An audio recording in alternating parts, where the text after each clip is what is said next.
Hello welcome to నాన్నక ప్రేమతో.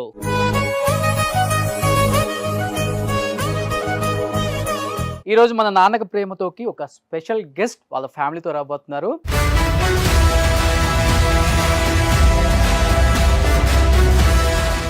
Is none other than great human being Murali Mohan garu and Murali Mohan garu అబ్బాయి అమ్మాయి. Please welcome.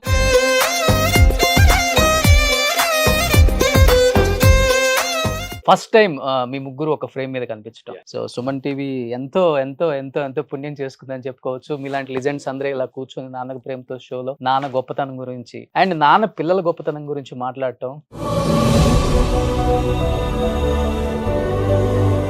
Rammohan గారు, నాన్న ప్రీవియస్ డేస్ లో ఒక 100 రూపాయలకి జీతంతో పనిచేశారు Kisan engineering college. I think ఎలా అనిపిస్తుంది అవన్నీ తలుచుకున్నప్పుడు ఈ స్థాయికి వచ్చిన తర్వాత? Without his support we are nowhere అండి. ఆయన కష్టపడిన దాంట్లో మేము 1% కష్టపడినా కూడా will be at much higher level. మేమేదో గ్రేట్ గా అచీవ్ చేసామని కాదు. Under his guidance, blessings, we are where we are. నానిచ్చే అడ్వైజెస్ అంటే ఏమని చెప్తారు సార్ మీరు? చాలా డిసిప్లిన్డ్ గా ఉంటారు. పని అయిపోతే నెక్స్ట్ మినిట్ ఇంట్లో ఉండాలి అనేది ఆయన principle. Right from day 1 he was right there in the top. We're trying to reach there అండి.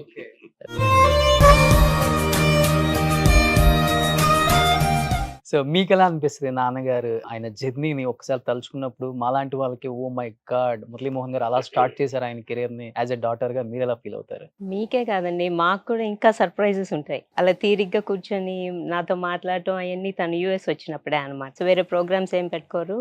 లాస్ట్ ఇయర్ వచ్చినప్పుడు తను చెప్పినవి వింటే ఇంత కష్టపడ్డారా, అదేంటి నాన్నగారు మరి ఏం చెప్పరేంటి అంటే మేమే కాదు, లైక్ మిగిలిన జనాలు కానీ యంగర్ జనరేషన్ మనవాళ్ళు మనవరాలు కానీ ఇవన్నీ మీరు చెప్తేనేగా తెలిసేది, చెప్పరేంటి. కిసాన్ ఇంజనీరింగ్ కంపెనీలో ముందు 100 రూపీస్తో స్టార్ట్ అయ్యాను అవి చెప్తారు, కానీ అంతకుముందు వెల్ ఆఫ్ ఫ్యామిలీ నుంచి వచ్చారు. ఇంజనీరింగ్ కంపెనీలో చేస్తున్నప్పుడు కూడా నైట్ 9 వరకు వర్క్ చేసి ఆ తర్వాత క్రషర్ ఉండేది. 9 తర్వాత ఆ క్రషర్కి వెళ్ళి అక్కడ పనులు చూసుకొని 11 or 12 మళ్ళీ విజయవాడ ఇంటికి వచ్చేవాళ్ళు. ఇవన్నీ మాకు తెలీదు.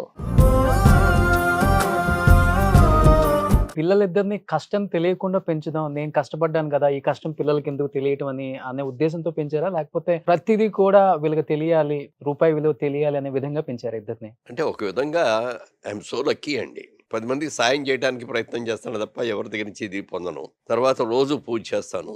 మరి నా సత్ప్రవర్తన మూలంగా కానీ, నా అదృష్టం కానీ, నా పూజల మూలంగా కానీ ఆ భగవంతుడు నాకు ఇద్దరిని కూడా చక్కటి బిడ్డల్ని ఇచ్చారు. బాబుకి రూప చాలా మందికి తెలుసు, మంచి ఫేమస్, చక్కగా మాట్లాడగలదు, పబ్లిక్ ని అడ్రస్ చేయగలదు. కూతురు లాంటి కోడలు నాకు వచ్చింది. ఒకసారి షూటింగ్ నుంచి ఇంకో షూటింగ్కి వెళ్ళేవారండి. మమ్మల్ని కలవటానికి కోసమని చెన్నై స్టేషన్కి వచ్చి ఆ ట్రైన్ మారేటప్పుడు కలిసేవాడు అండి. అంత కష్టపడి వర్క్ చేశారు. బట్ ఈ టైంలో నాన్న నా పక్కన ఉంటే బాగుండు. చిన్నప్పుడు నాన్నతో చాలా మూమెంట్స్ షేర్ చేసుకుందాం అని చూస్తాం. స్కూల్ కానీ, గొడవ కానీ అన్ని నాన్నతోనే ఎక్కువ ఉంటది. బాగా మిస్ అయ్యారా రామ్మోహన్ గారు? ఎప్పుడు అనిపిస్తుంటది ఎప్పుడన్నా? Yeah, he never came to our schools meetings, అట్లా రాలేదు. కానీ ఆయన లేరు, పక్కన లేరు అనే ఇది లేకుండా he used to take good care of us అండి.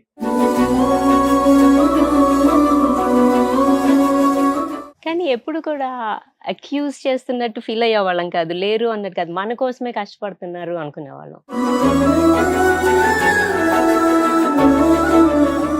బట్ మీకు ఎలా ఉండేది సార్? మేము వచ్చిన బిగినింగ్లో నేను బాగా లేట్గా ఎంటర్ అయ్యాను. నా 33rd ఇయర్లో నేను హీరోని అయ్యాను. ఎన్ని వీలైతే అన్ని సినిమాలు ఎక్కువ చేయాలి. ఒక షిఫ్ట్ 2 షిఫ్ట్లు అవసరం అయితే 3 షిఫ్ట్లు అయినా చేయాల్సిందే అని చెప్పి అలా చేయటం మూలంగా పిల్లల్ని మిస్ అయ్యేవాడిని, మా మిస్సెస్ని మిస్ అయ్యేవాడిని.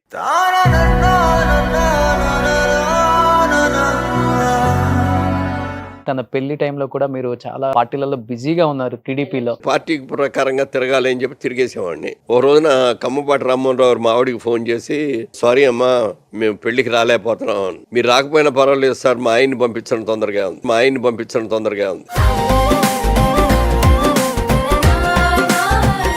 డ్యూటీ ఫస్ట్ అనేది నా మనస్తత్వం అండి. ఇదే సిన్సియారిటీ మీకు కూడా వచ్చింది అనుకుంటా sir. Duty first yeah, family next. Family first and duty also is first. ఎందుకంటే ప్రతిదానికి వెనక చాలా శ్రమ ఉంటుంది. కనపడేది అందరూ అబ్బో ఈ గడిచాడు అంటారు. మేము హాలిడేస్కి వెళ్ళేవాళ్ళం కాదు, ఆదివారాలు వెళ్ళేవాళ్ళం కాదు, పగలు రాత్రి అన్ని రోజులు అట్లా కష్టపడి చేసాం. అందులో కొన్ని సమస్యలు వచ్చినాయి, ఆర్థిక సమస్యలు వచ్చినప్పుడు ఏదో కింద మీద పడ్డాం. ఇలా ఉన్నారు కాబట్టి ఈరోజు జైబేరి అంటే ఏంటో వినే వాళ్ళకి కూడా ఆ సౌండింగ్ వాజ్ గుడ్.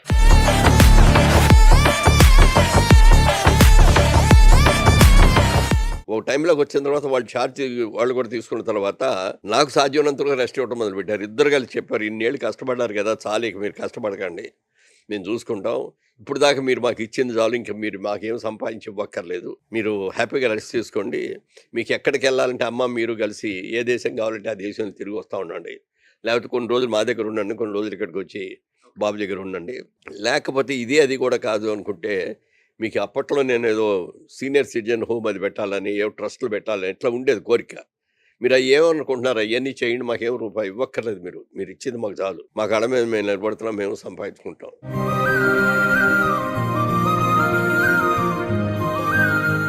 రామ్మోహన్ గారు కొన్ని ఫొటోస్ ఇక్కడ డిస్ప్లే చేస్తారు sir, good moments with your father. Yes, I think this was అక్కాస్ 50th బర్త్డే. యుఎస్కి వెళ్ళామండి, అప్పుడు అందరం కలిసి ఫ్యామిలీ వెళ్ళాం. అంతా వెళ్ళాం. ఓకే. తీరిగ్గా ఉండేవాళ్ళం కదా అప్పుడు, పెద్ద అక్కడికి వెళ్తే పెద్ద పనులే ఉండవు కదా, ఫోన్లు ఉండవు. బట్ ఎప్పుడైనా అనిపిస్తుందండి మీ ఇద్దరికి, నాన్న 80+ లో కూడా కొంచెం డై చేస్తే ఈక్వల్ టు మనకు బ్రదర్ లాగే ఉంటారు?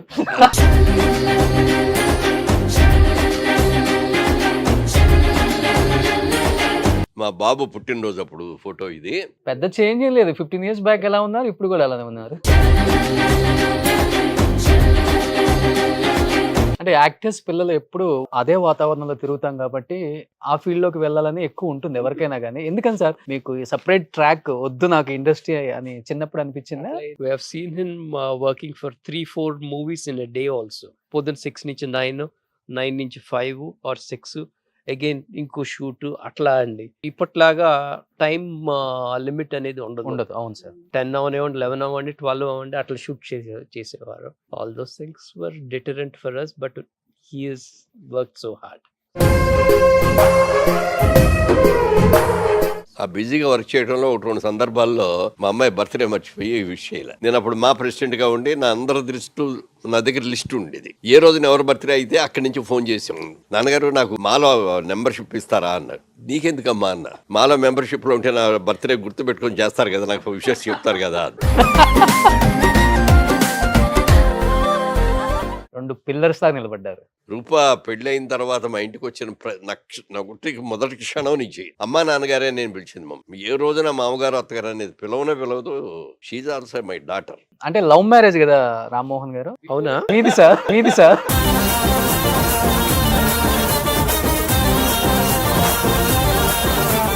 సార్ మీ సక్సెస్ లో ఈమె రోల్ కీ రోల్ అని చెప్తారు, ఎవరిని కదిలించిన ఇండస్ట్రీలో. అంటే అది కూడా నా అదృష్టమే.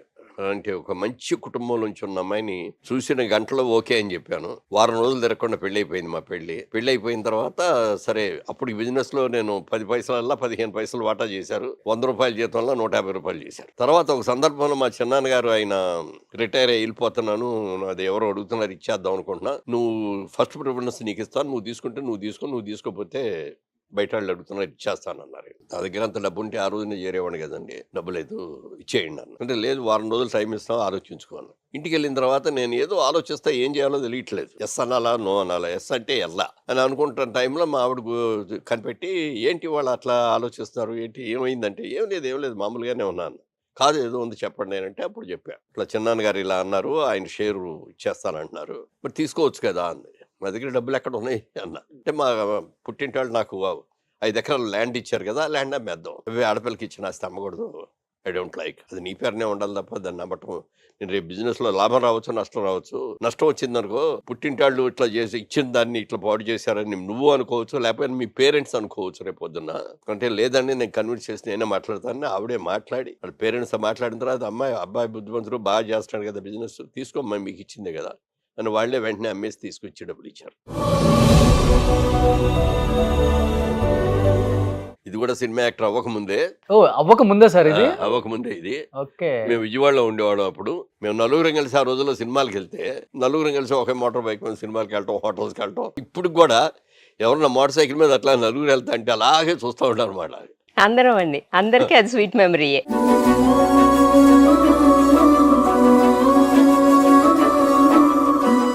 3 pillars of జైబేరి. మధ్యలో ఉన్నది కిషోర్ మై బ్రదర్, ఇటు పక్కన ఉన్నది బాబు రామ్మోహన్, ఇటు పక్కన నేను. సో ఇద్దరు నాన్నల గురించి ఏం చెప్తారు Rammohan garu? Both are very important, both are very focused in their work and very principled అండి. ఈ నాన్న దగ్గర నుంచి ఏం నేర్చుకున్నారు, ఆ నాన్న దగ్గర నుంచి ఏం నేర్చుకున్నారు? ఈయన సాఫ్ట్, ఆయన కొంచెం more giving but at the same time very firm in what he does. Where you need to be soft and nice and where you need to be firm with your stand, I am there. Idru inspirational on that front.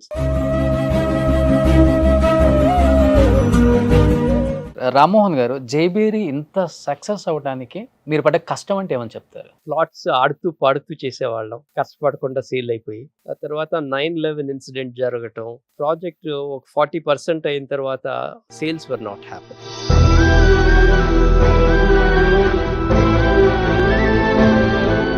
We had to sell Dream House in Chennai to complete that project.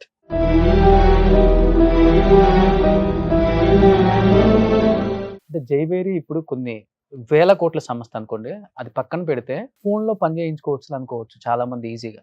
But ఈ రోజు కూడా Monday to Saturday morning 8 to night 8 వరకు పనిచేస్తున్న నా one and only. అంటే నేను మీ గురించి ఎక్కువ విన్నాను, ఎందుకని అంత డెడికేటెడ్ ఇప్పుడు కూడా చెయ్యాలి? When you are enjoying it 12 hours కాదు, you can work even more. యాక్చువల్గా ఇంటికి వచ్చిన తర్వాత కూడా మళ్ళీ ఆర్కిటెక్చరల్ డైజెస్ట్లు చూస్తూ ఉంటాడు, మళ్ళీ ఆన్లైన్ మళ్ళీ అయ్యే ప్రోగ్రామ్స్ చూస్తూ ఉంటాడు about construction and all that. So he is very passionate about it. ఈ రోజు మీరు సక్సెస్ అవడానికి రీజన్ కూడా అదే. మమ్మల్ని నమ్మి వచ్చిన కస్టమర్లు హ్యాపీగా ఉండాలి తప్ప అయ్యో వీళ్ళ దగ్గర కొన్నాం వీళ్ళ దగ్గర చేసాం మనం నష్టపోయాం అనే మాట రాకూడదు అనేది అందరూ నిలబెట్టుకున్నాం. ముగ్గురం కూడా గట్టిగా నిలబెట్టుకున్నాం.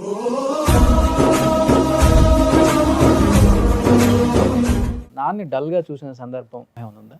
పూర్తిగా డౌన్ అవటం కాదు కానీ విత్ ద మూవీ ఇద్దరు అప్పుడు అది ఫ్లాప్ బాగా అయినప్పుడు డిజాస్టర్ అయిపోయింది అది.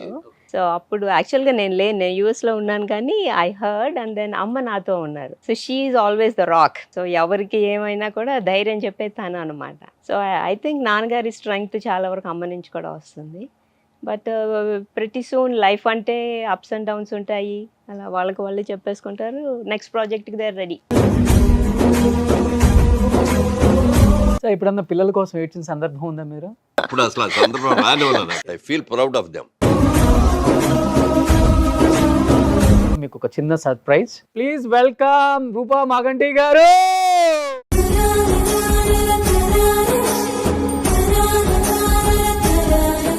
ఎక్కడైనా కానీ కోడల పాత్ర అంటే కోడల పాత్ర మామగారు కోడలే ఉంటది.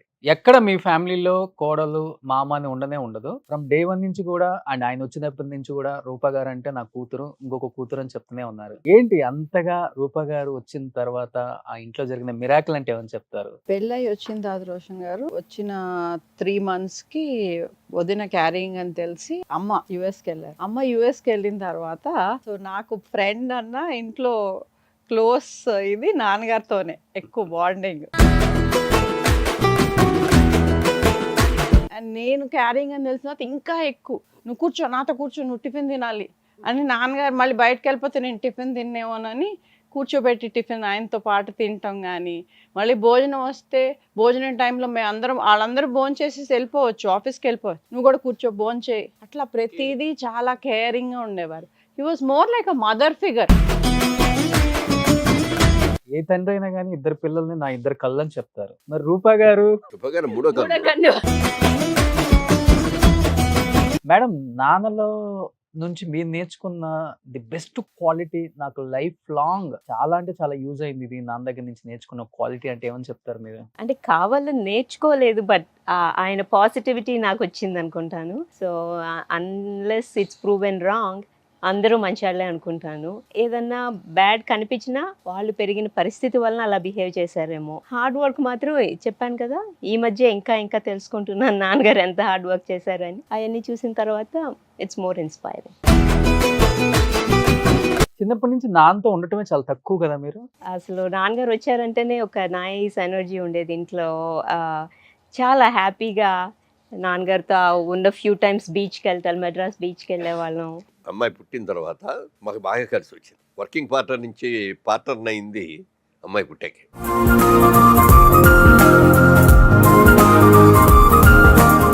చాలా ఇళ్లలో అక్క తమ్ముళ్ళు కానీ అన్న చెల్లెళ్ళు కానీ ఒకళ్ళొకళ్ళు ప్రేమించుకుంటారు చాలా మంది. కొద్దిమంది ఆస్తుల కోసం తగాదాలు పడ్డాళ్ళని కూడా కొన్ని చూస్తా అంటే చాలా బాధ కలుగుద్ది. ఆ దేవుడి దయ వల్ల ఇక వాళ్ళిద్దరి మధ్యలో ఉన్న బాండింగ్ ఎంత అంతా కదండి. నా తమ్ముడు అని ఆవిడ చూసుకోవడం, మా అక్క అని చూసుకుంటాడు. ఇక అసలు వచ్చిన కానీ మళ్ళీ వెళ్ళే వరకు రోజు తనతోనే ఉండి వచ్చి మా ఇంట్లో ఉన్నా కూడా బాబాళ్ళ ఇల్లు వేరే కట్టాం. ఇల్లు మా ఆవిడ ముందే చెప్పింది, వాళ్ళు వచ్చేటప్పటికి ఇల్లు కట్టాలండి అని. 1 year ఉన్నారా? లేదు 10 years అయింది. 10 years కలిసి ఉన్నాం. 10 years అలా అయిపోయింది. వెళ్ళి వేరే ఇంటికి వెళ్ళేటప్పుడు నాన్న మిస్ అవుతుంది అన్న ఫీలింగ్ లేదా మేడం మీకు అప్పుడు? ఓ ఎందుకు ఉండదండి, దేశం కదా. అందులో వెళ్ళిపోయేటప్పుడు ఈవినింగ్ ఫ్లైట్ అనమాట. చుట్టాలు అందరూ వచ్చారు నన్ను సెండ్ ఆఫ్ చేయడానికి. సరే ఫొటోస్ అయితే తీయించుకుంటారు కదా, సరే నాన్నగారితో ఫోటో అన్నారు, నుంచున్నాను, ఇట్లా భుజం మెచ్చి చెయ్యేశారు. అంతే ఇలా తలంచుకున్నాను. ఏడుపే ఏడుపు ఏడుపే ఏడుపు.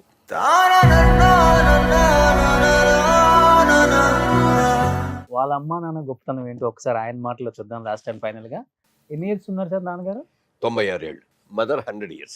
ఇంకో నెల అయితే 100 పూర్తి 101లోకి వచ్చేవారు. వాళ్ళ జీన్స్ మీకు వచ్చింది అయితే, అంత హెల్దీగా ఉన్నారు వాళ్ళు కూడా. మా చిన్నాన్నగారు అడిగితే నన్ను అడిగితే నేనే చెప్పా, ఏంట్రా మరి నేను నీకంటే మా పిల్లలు బ్రహ్మాండంగా సంపాదించాను, బంగారం చేశాను, వాళ్ళకి లేని ప్రేమ వాళ్ళకి లేని ఇంపార్టెన్స్ నువ్వేంట్రా మీ నాన్నకి ఇస్తున్నావు అని అడిగాడు. ఏమి ఇచ్చాడు నీకు మీ నాన్న అన్నారు. ఏమిటం ఏంటంటే మంచి జన్మనిచ్చారు, అద్భుతమైన జీన్స్ ఇచ్చారు, చక్కగా పెంచి పెద్ద చేశారు, ఎందుకంటే ఏం కావాలి అయితే అండి ఏ బిడ్డకైనా తండ్రి.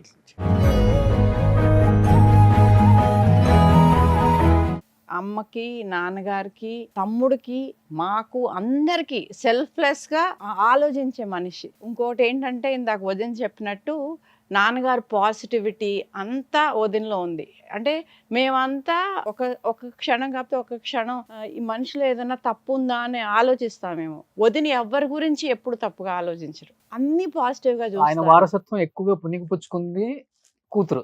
కొన్ని అందరం కొన్ని క్వాలిటీస్ తీసుకున్నాం. ఈయన కూడా చాలా పాజిటివ్ ఉంటారు, కానీ బయటికి కనబడ్డు బాబుది. ఈయన కొంచెం కోపం ఉంటుంది అనమాట, అంటే గుణంతో కూడిన కోపం అది. అదే అదే.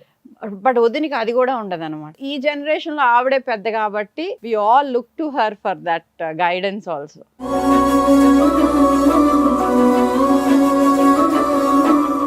వీళ్ళకి కూతురే కాదండి, నాకు సిస్టర్ కూడా.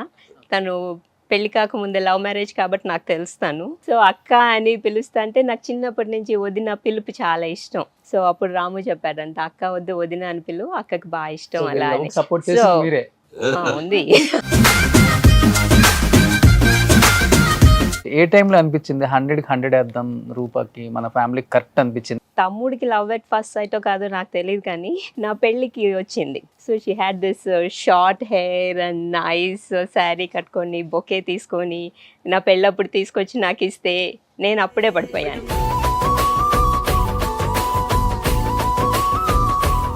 సేమ్ అదే నాకు కూడా వచ్చింది ఒకసారి. అప్పుడు వీళ్ళిద్దరికి పరిచయం ఉందని కానీ దానికంటే నాకు తెలియదు. మా బావమరిది కూతురు చిన్నప్పుడు మా ఇంట్లోనే చదువుకుంది, మా ఇంట్లోనే పెరిగింది. అమ్మాయికి సీట్ కావాల్సి వచ్చింది. ఎవరిని పట్టుకోవాలంటే ఈవిడ పట్టుకుంటే పని అవుద్ది అన్నారు. వెంటనే అడగగానే వెంటనే వచ్చింది, తీసుకెళ్ళింది, జాయిన్ చేసింది, వచ్చింది. అప్పుడు అట్లాగే ఈవిడ ఎలా అయితే ఈ బాబుడు హెయిర్, ఆ డ్రెస్సు అది చూసాబ్బా మరి చక్కగా ఉంది, ఇలాంటి అమ్మాయి మన కోళ్ళు అయితే అంత బాగుంటుంది అని అనుకున్నా.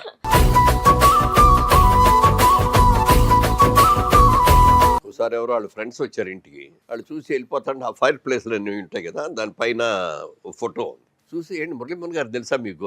తెలుసండి. తెలుసండి, ఎక్కడో ఏపీలో కలిసినప్పుడు ఫోటో తీసుకున్నాం మేము. బాగా క్లోజా మీకు? ఏమవుతారు మీకు అంటే నాన్నగారు.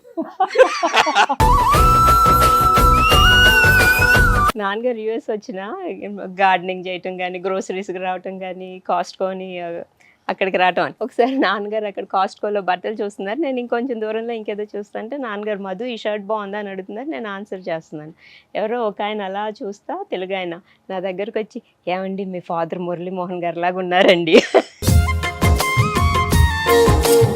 చారిటీ కూడా నాన్న దగ్గర నుంచి బాగా నేర్చుకున్నారా? దాదాపు 1000 మంది పైగా పిల్లల్ని చదివిస్తున్నా. చాలా మంది పేద పిల్లలు బ్రహ్మాండమైన మార్క్స్ వచ్చి కూడా పెద్ద చదువులు చదవలేకపోతున్నారు. ఇంటర్మీడియట్ ఏదో ఒక విధంగా చేస్తున్నారు. వాళ్ళకి వచ్చిన మార్కులు చూసి ఫ్రీ సీట్లు ఇస్తున్నారు కొంతమంది హాస్టల్స్లోను, స్కూల్లో కూడా. అలాంటి వాళ్ళు తర్వాత ఇంజనీరింగ్ చదవాలన్నా, లేకపోతే మెడిసిన్ చదవాలన్నా, ఐఏఎస్ అవ్వాలన్నా, ఏది అవ్వాలన్నా కూడా వాళ్ళకి కెపాసిటీ ఉంటుంది. సరే అలాంటి వాళ్ళలో మనం కొద్ది మందిని సెలెక్ట్ చేసుకుందాం, వాళ్ళకి మనం ఎంకరేజ్ చేద్దాం, వాళ్ళని మన బిడ్డలాగా వాళ్ళని కూడా అడాప్ట్ చేసుకొని వాళ్ళ college fees, hostel fees, books everything మనమే ఇద్దాం అని అనుకొని ఆ విధంగా చేసాం. ఫస్ట్ ఇయర్ 250 మందికి చేసాం. ఆ తర్వాత నుంచి మెల్లగా అలా 1000 పెరిగింది. మీరంటే దేవుడు చల్లని చూపు చూడటం వల్ల ఇంత దూరం వచ్చారు, పిల్లలకి ఒక మంచి లైఫ్ ఇవ్వగలిగారు. బట్ మీ ఫాదర్ మీకోసం పడ్డ స్ట్రగుల్స్ అంటే ఏమని చెప్తారు? యాక్చువల్గా మాది వెస్ట్ గోదావరి పాత లెక్కలో, ఇప్పుడైతే ఏలూరు జిల్లా. మా నాన్నగారి పేరు మాగండి మాధవరావు గారు. ఆయన నన్ను ఇంజనీరింగ్ చేయాలని కోరిక ఆయనకి. నాకేమో బిజినెస్ మ్యాన్ అవ్వాలని నా కోరిక. ఇంటర్మీడియట్ ఫెయిల్ అయ్యాను. కష్టపడే చదివేవాడిని కానీ ఎందుకో ఎగ్జామినేషన్ రాగానే చదివిని కూడా మర్చిపోయాను. తర్వాత నేను ఆలోచన అంతా బిజినెస్ మ్యాన్, ఏదో బిజినెస్లోకి వెళ్ళాలనే కోరిక. అప్పటికి ఆడపిల్లలు 2 పెళ్ళిళ్ళు అయ్యేటప్పటికి చేతిలో డబ్బులు లేవు. బిజినెస్ చేద్దామంటే డబ్బులు లేవు, ఉద్యోగం చేద్దామంటే డిగ్రీ లేదు. అలాంటి టైంలో ఏం చేద్దాం అనుకున్న టైంలో ఈ కిసాన్ ఇంజనీరింగ్ కంపెనీలో మా చిన్నాన్నగారు, మా నాన్నగారి తోడరుడు ఆయన ఆఫర్ ఇచ్చారు. ఇట్లా నేను విజయవాడలో బ్రాంచ్ ఓపెన్ చేస్తాను, ఆ బ్రాంచ్ నువ్వు చూసుకుంటానంటే 15 పైసలు లాభాల్లో వాటా ఇస్తాను, నెలకు 100 రూపాయలు జీతేస్తాను. ఇంతకంటే మించింది ఏముంది నాకు కావాల్సిందని అందులో జాయిన్ అయ్యాను. 10 years బాగా కష్టపడ్డాను. మధ్యలో మా ఆవిడ డబ్బులతోటి 50% షేర్ హోల్డర్ని అయ్యాను. మళ్ళీ తర్వాత సినిమాల్లోకి వెళ్ళిన తర్వాత మా ఆవిడని పిలిచి ఇగో నీ డబ్బులు నీకు వడ్డీతో ఇస్తానని చెప్పి ఇచ్చేశాను. నన్ను ఇంజనీరింగ్ చేయాలని సీటు కూడా రెడీ చేసి పెట్టించారు. కానీ నేను ఇంటర్మీడియట్ ఫెయిల్ అయ్యాను. హై థింకింగ్, లో ప్రొఫైల్. నాన్న చేసిన సినిమాల్లో మీకు నచ్చిన సినిమా ఏంటి మేడం? Oh definitely ఓతండ్రు తీర్పండి. అసలు నాన్న ఈ రోల్ చేయకపోతే బాగుండు అనిపించిన సినిమా? ప్రేమ నాటకం అని ఓకే, శారద గారు తీశారు ఆ సినిమా. ఆ సినిమాలో అది కొంచెం లవ్ బాయ్ క్యారెక్టర్ లాంటిది ఏదో. అందుకని ఎవరిని ప్రేమించినా బోర్డు మీద రాసుకుంటాడు అనమాట. ఈ అమ్మాయిని ప్రేమించుకుంటే ఇదిగో ఇంత డబ్బులు వస్తాయి, ఇంత ఆస్తి వస్తుంది, అమ్మాయి ఉద్యోగం చేస్తుంది, సంవత్సరానికి ఇంత వస్తాయి, దీనికంటే ఇది బెటర్ అని అది కొట్టేసి ఇది చేయటం. అట్లాంటి క్యారెక్టర్ అనమాట. జనం ఎవరు లెక్క చేయలేదండి. బట్ ఎస్పెషల్లీ ఇండస్ట్రీలో ఉన్న వాళ్ళ మీద గాసిప్స్ ఎక్కువ ఉంటాయి, రూమర్స్ ఎక్కువ స్ప్రెడ్ చేస్తారు. ఇవి నాన్నగారి మీద వచ్చినప్పుడు యాజ్ ఏ డాటర్ గా, యాజ్ ఏ సన్ గా మీ ఇద్దరు ఏం మాట్లాడుకుంటారు? అదే అప్పుడు జయచిత్రతో మ్యారేజ్ అని చెప్పి అది వచ్చింది పేపర్లో. 5th క్లాస్లో ఉన్నప్పుడు అండి. క్లాస్కి వెళ్ళేసరికి మార్నింగ్ అందరూ కొంచెం సాడ్గా చూస్తున్నారు నా వైపు. ఏంటి ఏమైంది అంటే, ఇట్లా మీ నాన్నగారు జయచిత్రను పెళ్లి చేసుకుంటున్నారు కదా అంటే, నాకు ఎవరు చెప్పారు అన్నాను. అంటే 4th క్లాస్లోనో 6th క్లాస్లోనో ఎవరో ఒక అమ్మాయి చెప్పింది. పదండి నన్ను తీసుకెళ్ళండి అమ్మాయి దగ్గరికి అన్నాను. తీసుకెళ్ళింది. ఇట్లా అని ఎవరు చెప్పారు నీకు అన్నాను. అంటే పేపర్లో చదివాను, ఏదో చెప్తే పెళ్ళికి రా తప్పకుండా పిలుస్తాను అని చెప్పి వచ్చేసాను. అప్పుడు అసలు చాలా అమ్మాయి మీద కోపం తప్పితే వేరే ఫీలింగ్ ఏం లేదు. ఆ రోజు ఇంటికి వచ్చి అమ్మతో చెప్పాను. తర్వాత నైట్ నాన్నగారు వచ్చినప్పుడు అమ్మ చెప్పు ఇవాళ ఏమైందో స్కూల్లో అన్నారు. అప్పుడు నాన్నగారితో చెప్తా అంటే అప్పుడు నాకు కళ్ళంబడి నీళ్ళు వచ్చాయి. నాట్ దట్ అది బిలీవ్ చేసి కూడా కాదు, ఇలా నాన్నగారిని గురించి తప్పుగా అనుకుంటున్నారే అని.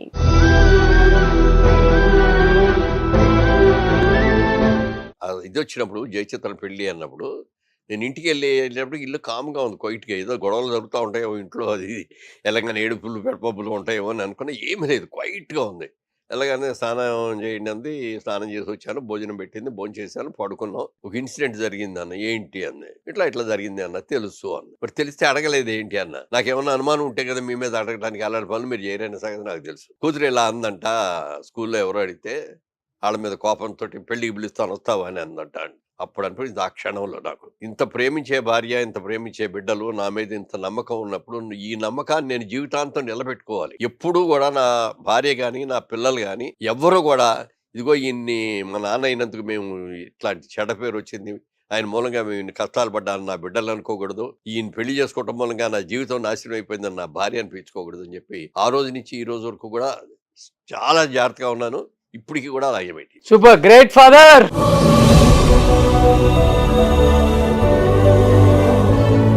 చాలా చాలా చాలా చాలా హ్యాపీ అనిపించింది అందరికి కూడా, టీం అందరికి కూడా. ఎందుకంటే ఒక రియల్ ఫాదర్, ఒక గ్రేట్ ఫాదర్. సో నాన్న అనే మాటకి అర్థం నిలువెత్తు నిదర్శనంగా ఈ షోలో మీరు నిజంగా నిలవటం చాలా హ్యాపీ అనిపించింది. పిల్లలు మీ మీద చూపించే ప్రేమ కావచ్చు, ఓ మై గాడ్, అండ్ మీరు పిల్లల మీద చూపించే ప్రేమ కావచ్చు. ఎంత ఎదిగినా కానీ మనం ఒదిగే ఉండాలి అనేది చాలా తక్కువ మందిలో చూస్తాం. అండ్ మీలాంటి వాళ్ళలో చూడటం నిజంగా గ్రేట్. చాలా మంది ఆడియన్స్ నిజంగా లైక్ చేస్తారు ఈ ఎపిసోడ్ని. అండ్ ఫస్ట్ టైం మీరు ఫ్రేమ్ ముందుకు వచ్చారు madam. Thank you so much. ఇంత టైం స్పెండ్ చేయడం అనేది oh my god unbelievable. Rammohan garu కూడా, Roopa garu especial thanks for you ma'am. So ఒప్పించి ఇంతమందిని ఈ షోలో ఇలా కూర్చోబెట్టి మా సుమన్ టీవీ ప్రేక్షకులు నిజంగా ధన్యం చేసుకున్నారు ఈ ఎపిసోడ్ తో. And once again thank you so much all of you.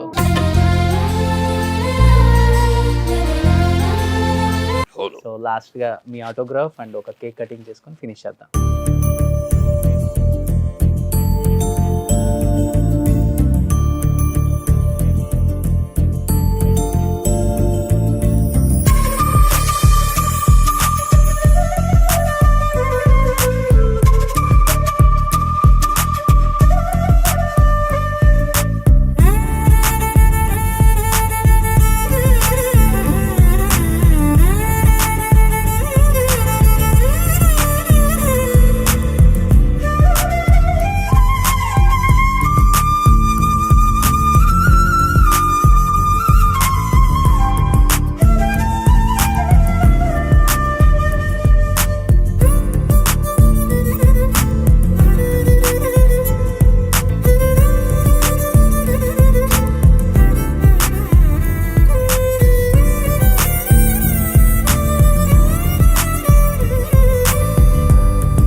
నీకే ఎక్కువ థ్యాంక్స్ చెప్పాను. ఎందుకనంటే నా పిల్లల్ని నలుగురిని ఇట్లా కూర్చోబెట్టి చక్కగా మాట్లాడినందుకు. ఒక్క మా అల్లుడు గారు లేరు అనేది మాత్రం కొంచెం మనసులో ఉంది కానీ బట్ ఈ కూతురు ఇప్పుడు ఈ కూతురు వచ్చారు కాబట్టి ఏం చెప్తారు నాన్నగారి గురించి ఒక మాటలో? ఎన్నో జన్మల అదృష్టం చేసుకుంటే ఇంత పరిపూర్ణమైన ఒక జీవితం లివ్ చేసిన ఒక మనిషి స్ఫూర్తి మాకందరికీ దొరకటం మా అదృష్టం.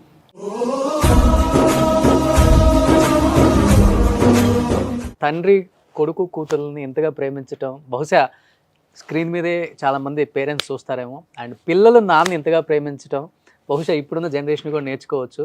అండ్ మీ కాలంలో ఉంది ఏంటంటే ప్రేమలు, ఆప్యాయత. ఎంత సంపాదించినా కానీ కుటుంబానికి విలువిస్తేనే ఎప్పుడైనా కానీ మనం నిలబడగలం, ఏ రంగంలో అయినా కానీ. ఇలాంటి వాళ్ళని చూసినప్పుడే తెలుస్తుంది. ఎస్పెషల్లీ రామ్మోహన్ గారు, special thanks to you sir. చాలా బిజీ షెడ్యూల్లో వచ్చారు. అందరికీ నమస్కారం అండి. నిజంగా ఇంత మంచి కుటుంబాన్ని నాకు ఇచ్చినటువంటి ఆ భగవంతుడికి నేను ఎప్పుడు కూడా రుణపడి ఉంటాను. మంచి భార్యనిచ్చావు, మంచి కూతురునిచ్చావు, మంచి అల్లుడినిచ్చావు, మంచి కొడుకునిచ్చావు, మంచి కోడల్నిచ్చావు, అలాగే మనవాళ్ళు మనవరాళ్ళు ఎవరిని చూసినా నేను గర్వపడే రీతిలో వాళ్ళతో ఉన్నందుకు. ఇవాళ నేను నా ట్రస్ట్ ద్వారా ఇన్ని కార్యక్రమాలు చేశానంటే వీళ్ళందరూ సహకారం లేదని ఒక్కటి కూడా చేసి ఉండేవాడిని కాదు. అంత సహకారం, అంత పూర్తి నాకు ఇవ్వబట్టి ఇవన్నీ కూడా చేయగలుగుతున్నాం. ఎప్పటికీ మళ్ళీ వచ్చే జన్మ అంటూ ఉంటే మళ్ళీ ఇదే కుటుంబం నాకు కావాలని నేను కోరుకుంటున్నాను.